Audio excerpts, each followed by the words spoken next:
بسم الله الرحمن الرحیم. السلام علیکم ورحمۃ اللہ وبرکاتہ. زم تاسو ورور تاسو ملګری ذیشان احمد. امید درم ټول بخیر او وخت په مخاطریږي.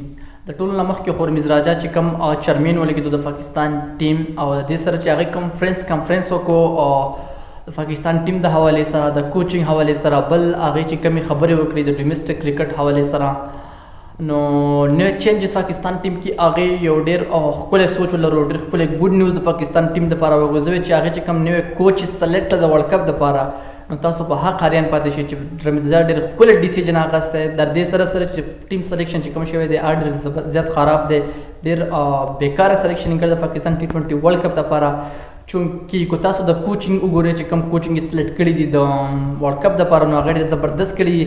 یو طرف ته موږ وګورو میتو هیډن چې کم اګریسیو لیفټ هینډډ بیټسمین چې ځان ته سوی هغه د پاکستان کوچ اغسته د ټي20 ورلد کپ لپاره.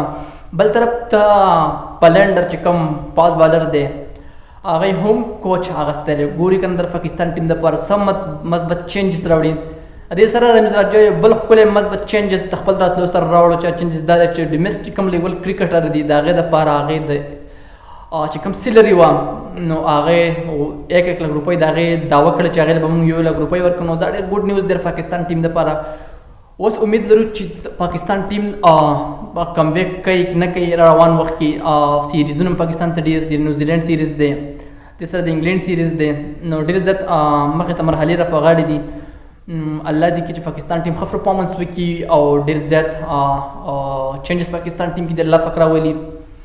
نو اوس تاسو باندې تاسو دا وایي چې کوم د نوې کوچز راغلي آیا دا کوچز پاکستان لپاره ښه دي که نه پاکستاني چې کوم اغوستې وي دغه ښه نو امید لرم چې تاسو به دا ویډیو خوښوي. تر دې وخته پورې خپل ورور ذیشان الله ورکړي اجازه درلوي. الله په امان.